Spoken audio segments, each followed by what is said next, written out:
Nous allons nous pencher à présent sur les priorités de supervision de l'AMF pour 2025, avec un petit éclairage sur 2024 également et un peu de prospective.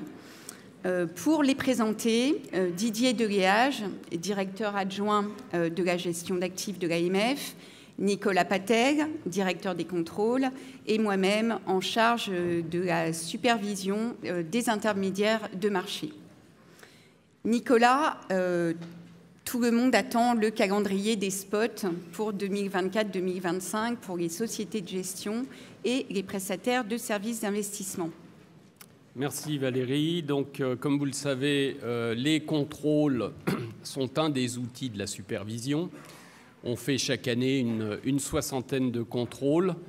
Une partie de ces contrôles, à peu près la moitié, sont ce qu'on appelle des contrôles spot. Vous êtes tous maintenant très familiers avec ces contrôles spot.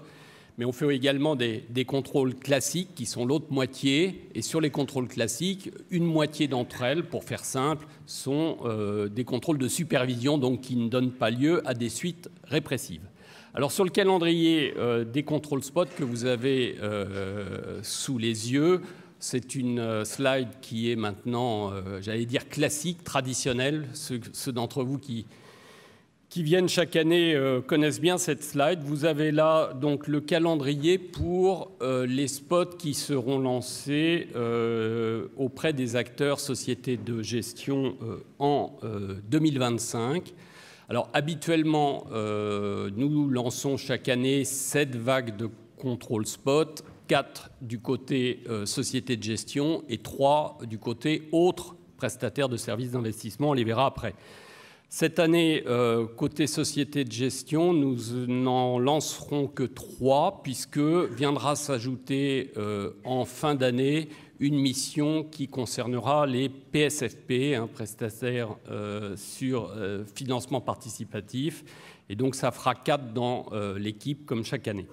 Alors, la première des missions en 2025 qui sera lancée concernera la thématique du risque opérationnel, que ce soit le risque juridique, le risque de documentation. Tout ça sera englobé dans cette thématique qui partira dans les prochaines semaines. Puis, nous lancerons une thématique qui vous concerne très directement sur les fonctions de conformité et de contrôle interne, juste avant la trêve estivale, en juin-juillet.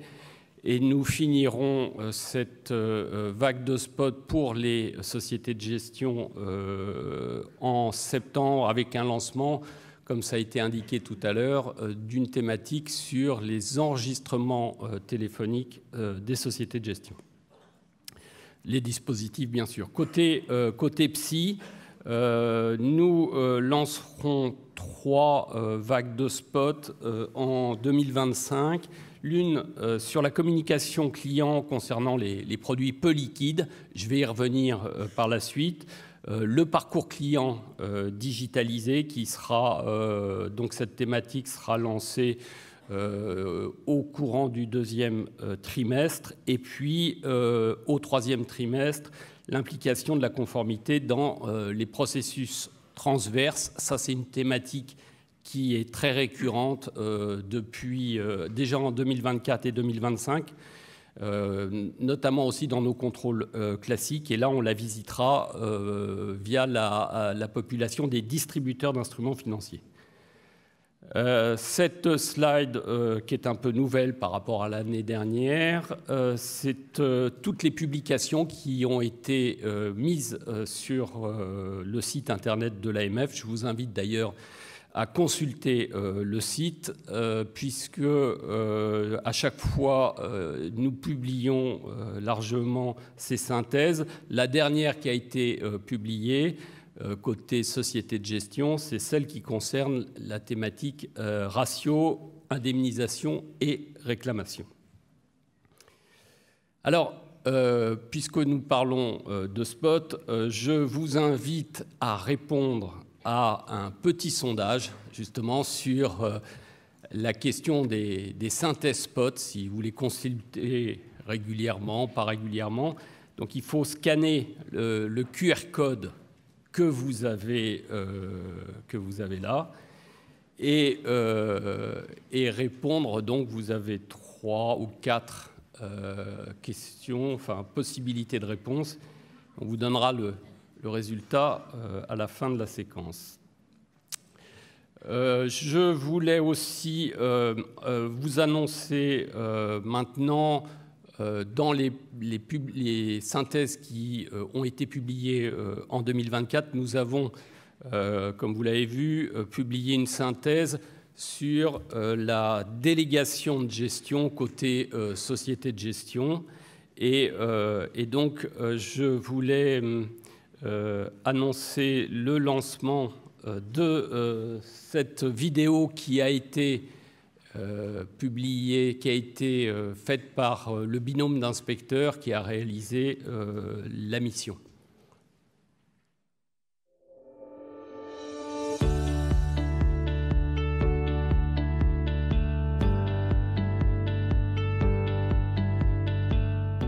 L'AMF a mené ses contrôles pour s'assurer que les sociétés de gestion qui délèguent tout ou partie de la gestion financière de leurs fonds conservent l'expertise et des moyens suffisants pour surveiller efficacement cette délégation.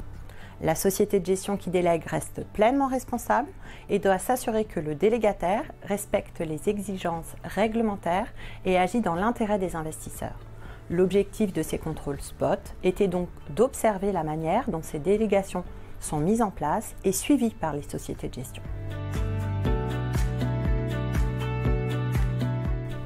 Il existe des différences notables dans la réglementation entre FIA et OPCVM en matière de délégation de gestion. Pour les FIA, le règlement délégué AIFM impose des règles strictes sur l'établissement d'une convention de délégation et sur l'évaluation du niveau de performance du délégataire. Pour les OPCVM, il existe un cadre général, mais il est moins précis. L'AMF a donc mis en avant une bonne pratique consistant à adopter les mêmes exigences pour les deux types de gestion afin d'harmoniser les pratiques et garantir un encadrement rigoureux, quel que soit le véhicule concerné.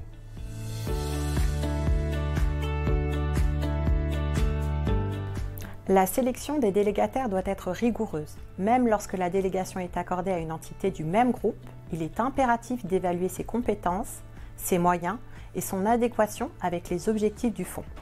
Parmi les bonnes pratiques observées, l'AMF souligne l'importance de s'informer sur l'organisation des équipes au sein de la société pressentie, de s'informer sur le processus d'investissement et sur les éventuels incidents connus récemment.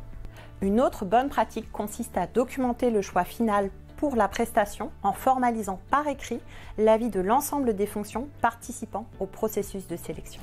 Une convention de délégation doit définir les obligations du délégataire, mais aussi garantir que la société de gestion qui délègue conserve un contrôle effectif. Il est essentiel qu'elle puisse donner des instructions à tout moment. Elle doit aussi pouvoir résilier la délégation immédiatement si nécessaire. L'AMF a constaté que certaines délégations prévoyaient des préavis trop longs ou des clauses limitant la capacité d'action de la société de gestion en cas de problème, ce qui est un risque pour la bonne gestion du fonds.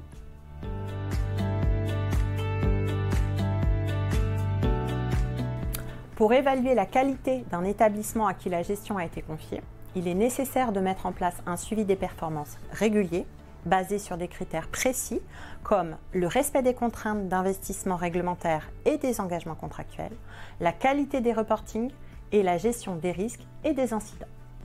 Les meilleures pratiques incluent la notation de la prestation fournie et l'organisation de comités de suivi entre la société de gestion et son prestataire. Ce suivi doit être documenté afin de pouvoir agir rapidement en cas de problème. Car quoi qu'il arrive, délégation ou pas, la société de gestion demeure responsable de la gestion vis-à-vis des investisseurs et des autorités de supervision.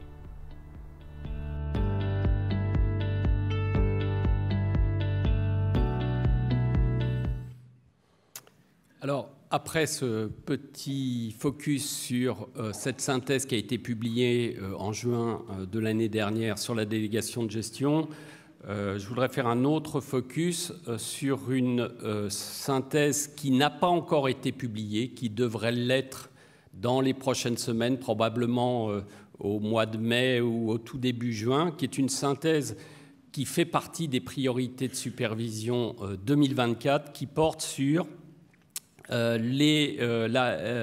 ce qui est préférence de durabilité dans le conseil, et donc les agissements, les obligations des établissements distributeurs qui donc ont été vus dans le cadre de cette mission SPOT.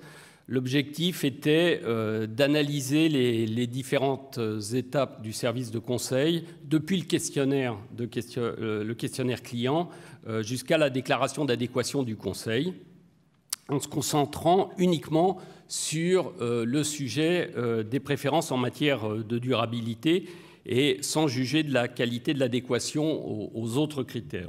Alors, je fais un peu de teasing puisque la synthèse n'a pas encore été publiée et d'ailleurs le collège ne l'a pas encore examinée, cette synthèse, mais on a relevé que, et ça c'est plutôt un bon élément, c'est que les 5 établissements du panel interrogeaient bien leurs clients sur leurs préférences en matière de durabilité. Donc ça, il n'y a pas de sujet particulier. En revanche, on a noté que seule une minorité de clients exprimaient des préférences de durabilité. Selon les établissements, entre 15 et 50% des clients seulement souhaitent exprimer des préférences en matière de durabilité, et seulement un tout petit pourcentage, un tout petit nombre, entre 0,5 et 4% des clients expriment des préférences détaillées. On voit bien là qu'il y a un sujet sur lequel Didier reviendra, mais qui participe aussi de la question de la simplification, où l'AMF a une réponse à apporter à tout ça, où nous sommes en train de réfléchir avec les acteurs sur les possibilités d'assouplissement de cette réglementation. Dans cette synthèse, donc, on a relevé un certain nombre d'insuffisances sur 10 thèmes, dont notamment l'absence d'intégration des préférences de durabilité au dispositif de contrôle. On a noté 8 mauvaises pratiques, mais 23 bonnes pratiques, dont notamment celle qui consiste à instaurer un blocage informatique empêchant la délivrance d'un conseil en investissement en l'absence de collecte préalable des éventuelles préférences de durabilité des clients. Ou alors la bonne pratique qui consiste à déployer un outil permettant de faire concorder automatiquement les préférences de durabilité exprimées par les clients avec les caractéristiques des produits disponibles. Merci Nicolas. Alors, les réflexions auxquelles Nicolas faisait allusion partent, je dirais, d'abord d'un constat et d'un rappel. Le rappel, c'est la nature en fait des obligations que les établissements qui vont conseiller les clients sont assujettis, puisque MiFID et vous avez les mêmes dispositions dans la directive intermédiation en assurance prévoit que l'établissement recueille les préférences de l'investisseur en matière de durabilité au moyen de 3 questions. La proportion minimale d'investissement durable au sens du règlement taxonomie, la proportion minimale d'investissement durable au sens de SFDR et demande aux clients quelles sont les principales incidences négatives dont ils souhaitent qu'il soit tenu compte. Le texte prévoyant que l'établissement n'a pas la possibilité de proposer à ses clients des produits qui ne répondent pas à ces exigences de durabilité, sauf si le client décide d'adapter ses préférences pour ce conseil-là. C'est le texte de niveau 1 qui prévoit ça. Le constat qui a été fait à travers le spot et que vous avez probablement fait de vos côtés dans vos différents établissements et qu'ont fait également nos collègues de la CPR, et que d'une part, les questions sont relativement techniques pour de la clientèle non professionnelle, qui n'a pas nécessairement une idée de la calibration des pourcentages qui sont disponibles sur les produits d'investissement et sur l'économie en général, d'alignement taxonomie. Du coup, d'une très faible proportion de clients qui expriment effectivement des préférences détaillées.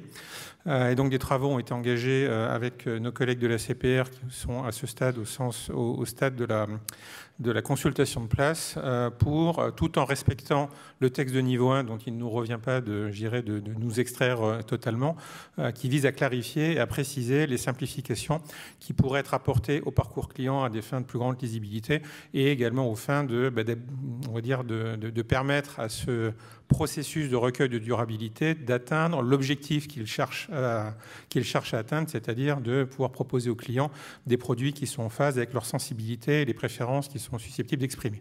Voilà. Sans rentrer dans le détail, je vais vous indiquer quelle est la principale en fait, simplification qui pourrait être adoptée. Encore une fois, c'est encore en cours de consultation. Ce serait de permettre aux établissements de proposer aux clients qui ne souhaiteraient pas formuler des préférences détaillées le choix entre plusieurs profils préétablis qui permettraient, comme à l'instar de ce qui se pratique pour la gestion financière, de ranger les clients dans des profils plus ou moins exigeants en fait en matière de durabilité que les établissements auraient prédéfinis et qui correspondraient du coup à une offre de produits d'investissement sous-jacents. On va vous en reparler parce qu'évidemment il y aura à nouveau une communication là-dessus lorsque la consultation sera terminée, mais c'est l'idée évidemment dans ce processus-là de permettre une véritable effectivité de ce dispositif. Alors, un des autres thèmes sur lequel nous voulions rester un petit moment, dans les priorités 2025, comme ça vous l'a été indiqué ce matin par Jérôme et Philippe, nous avons la question de tout ce qui est enregistrement des données, enregistrement des communications. Alors, on l'a au niveau des contrôles spot, à la fois pour les psys et également pour les sociétés de gestion. Alors, pour les prestataires de services d'investissement, ça concerne, je dirais, les prestataires de marché, hein, les BFI, les banques de financement, également les brokers. C'est une priorité forte de supervision 2025. C'est une thématique qui est très importante pour nous parce qu'elle, comme l'a indiqué Jérôme ce matin, elle permet de s'assurer que les modalités d'enregistrement sont de nature à assurer la traçabilité des services d'investissement rendus aux clients. Alors, on va visiter ce thème, non pas en spot, mais dans des missions classiques, notamment sur des grands établissements, comme je l'indiquais, BFI ou brokers, où on visera le dispositif à la fois d'enregistrement, mais également l'ensemble des communications électroniques utilisées par les collaborateurs. D'ailleurs, quelles que soient les applications utilisées, que ce soit Bloomberg, Skype, WhatsApp, Teams ou autres. Côté supervision, Valérie ? Oui, il est vrai que dans les priorités de supervision affichées, ce thème est décliné essentiellement au travers de missions de contrôle classiques, mais il ne faut pas occulter le fait que des actions de supervision seront également conduites par les équipes de suivi. Par exemple, en matière de suivi des incidents, en matière de suivi de plans de remédiation, que ces plans aient été décidés à la suite des sanctions des régulateurs américains ou à votre initiative. Le cas échéant, on pourra également avoir des discussions concernant le déploiement de nouveaux outils. Cela est déjà le cas par les équipes de supervision. En complément, le dispositif de détection en amont d'incidents de toute nature, ainsi que la robustesse et l'adéquation des contrôles seront examinés par les équipes de supervision.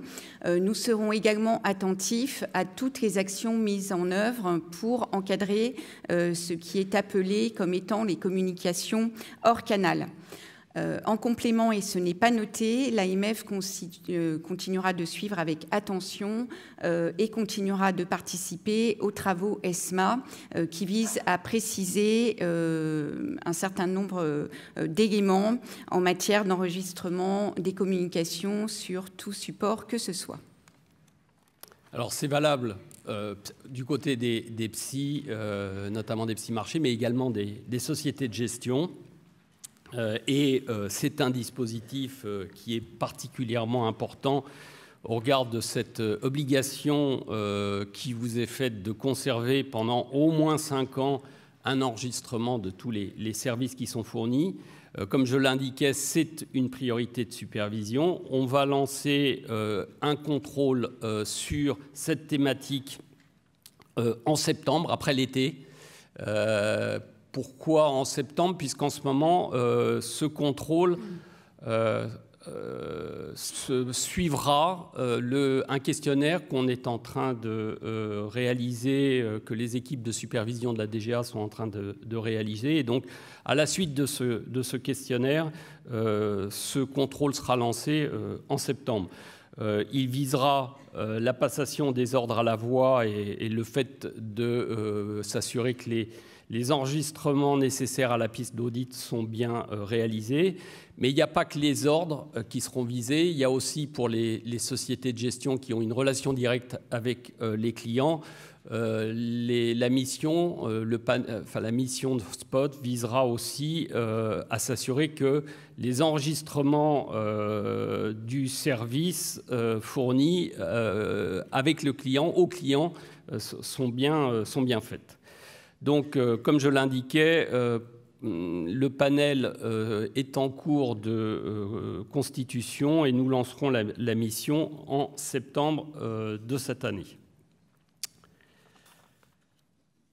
Alors, un thème important et qui vous concerne au premier chef, si je puis dire, c'est tout ce qui est contrôle, conformité et processus RH. C'est déjà un thème qui était important en 2024, puisque nous avons lancé une thématique en 2024, une campagne sur ce thème de l'implication de la conformité dans les dispositifs transverses au sein des PSI. Bon, ce qui est visé, c'est surtout des PSI-marchés. Cette campagne a été lancée en avril 2024. Elle devrait atterrir prochainement puisque nous avons pour objectif de publier la synthèse de cette campagne dans les prochaines semaines, fin avril ou début mai. Cette campagne a concerné, comme je le disais, des psys qui exercent cette activité de BFI et on a regardé comment la conformité était impliquée à plusieurs niveaux, à la fois dans les plans de formation réglementaire, les interactions avec la DRH, mais également au niveau de la qualification et du niveau des connaissances des collaborateurs. S'assurer que tous les examens et tout ce qui relève de la connaissance était bien pris en compte. Le sujet des transactions personnelles des collaborateurs a été également vu. Et donc, là aussi, c'est un peu du teasing, mais la synthèse sera publiée dans les prochaines semaines. Autre sujet qui relève toujours de la conformité, c'est le sujet de la thématique de la qualification et du niveau de connaissance des collaborateurs au sein des sociétés de gestion. En clair, c'était une priorité 2024. Nous devrions publier cette synthèse en juin.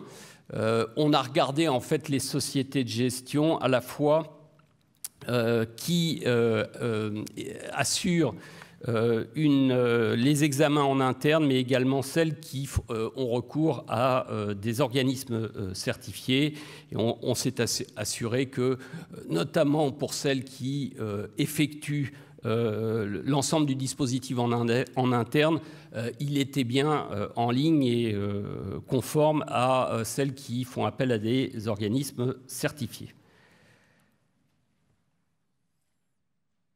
Alors sur cette thématique de la formation et de la certification des connaissances des collaborateurs, j'en profite pour faire un petit peu de publicité. Je profite de vous avoir tous là aujourd'hui pour le certificat AMF Finance Durable. Donc c'est un certificat qui est complémentaire en fait à l'examen généraliste de certification des connaissances minimales qui a été créé en 2022, qui est optionnel mais qui est fortement recommandé aux populations et aux personnes qui ont besoin de démontrer de l'acquisition de connaissances minimum socle en la matière. On pense tout particulièrement aux personnes qui vont être chargées d'expliquer aux clients les différents concepts de finances durables, donc au sens large des populations de vendeurs. Donc on recommande fortement aux établissements d'inscrire et de faire passer ce certificat qui, encore une fois, est optionnel aux populations qui sont directement concernées par la thématique. Enfin, toujours sur cette thématique de la conformité, nous lancerons, ça fait partie des priorités de 2025 et c'est un des thèmes spot côté société de gestion. Nous allons lancer donc en juin-juillet, comme je l'indiquais préalablement, une mission sur tout ce qui est la thématique de la conformité et le contrôle interne au sein des sociétés de gestion. Bon, c'est une mission importante pour le respect des obligations professionnelles. C'est en réalité une mission qui s'inscrit pleinement dans une action de supervision de l'ESMA pour 2025. Nous, au niveau de l'AMF, il y a des questionnaires qui sont en cours de réalisation. Et donc, nous ferons un contrôle spot sur 5 acteurs que nous lancerons en juin-juillet. Nous nous assurerons, et d'abord, ce contrôle visera, c'est un point important, des sociétés de gestion qui disposent de ressources internes pour l'exercice de cette mission, pas celles qui font appel à des délégataires. Donc vous avez dans la slide qui est projetée là les thématiques qui seront visées, notamment le corps procédural relatif au dispositif de contrôle interne, le dispositif d'escalade en cas de désaccord entre le RCCI et les opérationnels, ou alors l'articulation entre le contrôle permanent et le contrôle périodique. Didier. Alors, merci Nicolas. Je vais vous parler maintenant de non-coté d'une manière générale, qui fait partie des priorités de supervision. Comme il est indiqué ce matin, voilà, c'est un domaine dans lequel il y a eu plusieurs évolutions réglementaires, je dirais fortes en fait, et notamment avec l'entrée en vigueur du règlement LTIF 2 l'année dernière, voilà, ainsi que voilà, tout un tas de rapports qui pointent en fait le besoin de flécher l'investissement vers le non-coté. J'y reviendrai pas, là le sujet il est plus centré sur la supervision puisque le non-coté pose voilà, un certain nombre de challenges en matière de supervision. Donc seront menées cette année des actions de supervision sur à la fois les sujets de valorisation et de transfert d'actifs dans le non-coté. Donc valorisation, pourquoi? Parce que valoriser des actifs non cotés ou illiquides, c'est plus compliqué, hein, ça pose un certain nombre de problèmes méthodologiques, notamment lorsque les produits non cotés sont inclus, sont détenus en fait par des fonds ouverts qui sont rachetés et souscrits par les investisseurs sur la base de cette même valorisation. C'est des actions qui ont déjà été menées, on a déjà mené des actions de ce type-là cette année sur l'immobilier, ça va continuer. Et le second point d'attention, qui lui est un tout petit peu nouveau, va porter d'une manière générale sur les modalités de sourcing en fait, des actifs destinés à des nouveaux fonds qui vont être proposés à une clientèle non professionnelle et qui peuvent provenir soit de fonds existants destinés à des professionnels, soit de fonds existants en fin de vie souscrits par d'autres investisseurs non professionnels ou encore d'actifs qui étaient précédemment détenus par des institutionnels liés à la société de gestion. L'idée étant d'aller regarder le dispositif des sociétés de gestion sur les diligences qui sont effectuées lors de ces transferts pour s'assurer évidemment que l'acquisition se fait dans de bonnes conditions pour le fonds proposé à des clients non professionnels. Vérifier évidemment du coup que l'intérêt des porteurs, le critère de l'intérêt des porteurs de ces fonds-là est bien respecté, ainsi que les modalités de détermination du prix de cession, notamment dans des marchés peu liquides sur lesquels il y a une plus grande difficulté à déterminer les prix. On peut d'ores et déjà vous indiquer qu'une bonne pratique qu'on a déjà identifiée dans les dossiers précédents consiste, lorsqu'il y a un transfert de gré à gré, qui ne passe pas en fait par une véritable transaction de marché entre des tiers non liés d'intérêt entre eux. Une bonne pratique est de céder simultanément, lorsque évidemment c'est possible, une partie de la ligne, une partie du bien à un tiers non lié à la société de gestion de portefeuille après un processus concurrentiel de mise aux enchères ou assimilé, histoire d'avoir un véritable point de référence dénué de conflit d'intérêts sur lequel se baser pour effectuer le transfert. Toujours sur le non-coté, là on est plus sur des sujets de valorisation et de performance, et ça tique également le sujet action de supervision sur la distribution et la commercialisation, hein, dont il a été fait mention tout à l'heure lors du discours d'introduction. Sont prévues également cette année des actions de supervision sur l'affichage des performances et des rendements. Alors c'est pas un sujet nouveau, hein, il y a plusieurs études qui ont été publiées par l'AMF sur le sujet l'année dernière ou en tout début d'année, notamment sur les performances réelles des fonds de capital investissement destinés aux particuliers, j'irai dans leurs différentes déclinaisons en fonction de leurs différentes contraintes, hein, que vous trouverez en ligne sur le site de l'AMF, et qui partait du constat que on va dire, les communications, les discours commerciaux sur les performances de la classe des actifs étaient parfois, pour certains établissements, un peu exagérés, en faisant référence à des études ou à des chiffres qui s'appliquaient plutôt à des fonds destinés à des clients professionnels dont les caractéristiques sont différentes. Hein. Quand je dis caractéristiques, je pense avant tout au niveau des frais, ou à des pratiques de type capital call qui ont des impacts non complètement marginaux sur les calculs de TRI et de rendement.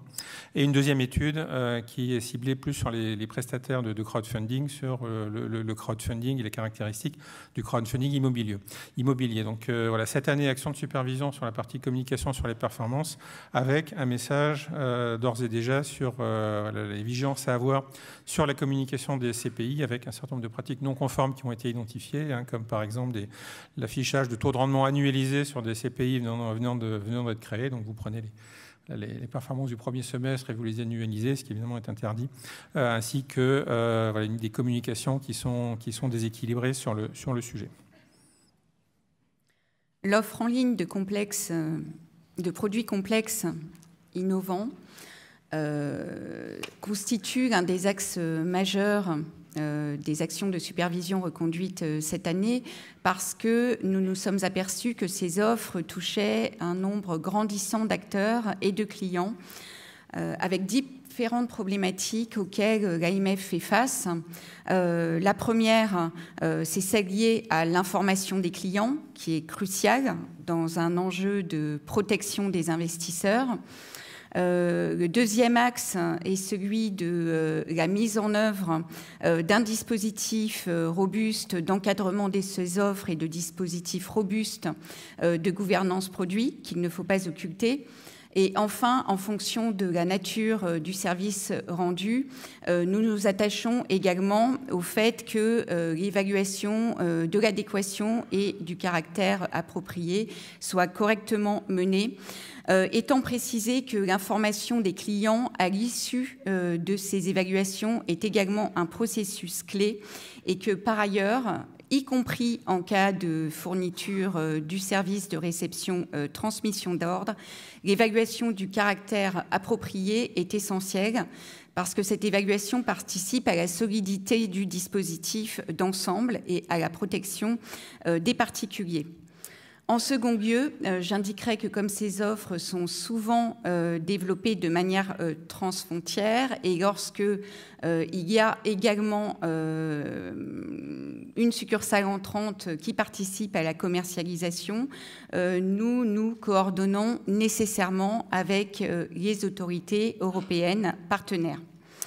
Et en dernier lieu, puisque nous l'avons mentionné ce matin comme étant l'un des axes d'intérêt, c'est celui de la qualité de données, puisque l'examen de ces données nous permet également de détecter la manière dont ces offres sont commercialisées au niveau de la clientèle, et si les particuliers, par exemple, ont bien accès aux seuls produits commercialisables. Didier évoquera le sujet. J'en profite également pour faire une petite une petite mention sur le dernier volet du recours aux apporteurs d'affaires et aux influenceurs, puisqu'on a parlé ce matin de l'intérêt que nous portons aux certificats à gestion active.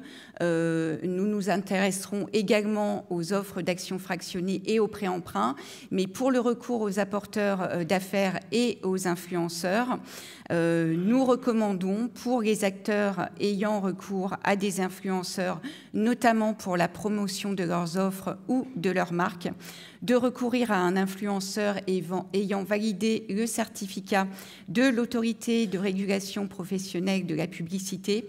Il existe une option spécifique, option publicité financière, et si ce n'était pas le cas, nous incitons les prestataires qui ont recours à ces influenceurs d'inciter à passer ce module en particulier avant toute contractualisation. Alors, toujours dans le domaine de la commercialisation, petit focus sur la commercialisation de produits non autorisés en France, avec un focus sur les ETF, puisqu'il est rappelé que voilà, un ETF est un fonds et que pour pouvoir être commercialisé à un public français, un fonds doit soit bénéficier d'un agrément de l'AMF, soit bénéficier d'un passeport européen, ce que les fonds de pays tiers n'ont pas, et en particulier les ETF de pays tiers, dans un contexte où la notion de commercialisation, je vous ai remis la notion exacte, la définition exacte sur le slide, est relativement large en fait, ça s'entend comme étant une présentation par différentes voies. Ça peut être de la publicité, du démarchage, du conseil ou un affichage d'un catalogue. Ça rentre dans la définition de commercialisation en vue d'inciter un investisseur à la souscription ou à l'achat. Et donc, sans agrément ou sans passeport, ces fonds-là ne peuvent pas être présentés aux clients, hormis les cas de reverse solicitation, les véritables cas de reverse solicitation, c'est-à-dire les cas où c'est le client qui, ayant pris connaissance de l'existence de ce fonds-là par, d'autres canaux, demande à son prestataire, en code ISIN à l'appui, de transmettre son ordre auprès de l'établissement gestionnaire du fonds. J'insiste juste sur ce point-là, même si ça peut paraître un peu contraignant, que les textes prévoient que dans ces cas-là, le prestataire qui transmet l'ordre doit quand même fournir un DIC PRIPS au client qui transmet un ordre en reverse solicitation.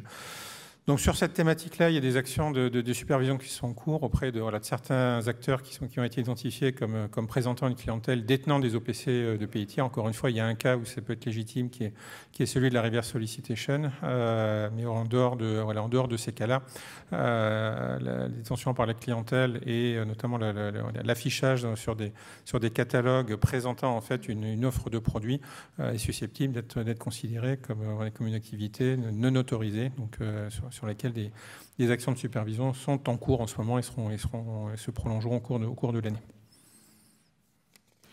Sur la qualité des données et les abus de marché, les deux dernières priorités qui seront évoquées, nous irons très rapidement, puisque sur les données MIFIR, EMIR, SFTR, CSDR, un atelier sera diffusé via Livestorm le 26 mars 2025.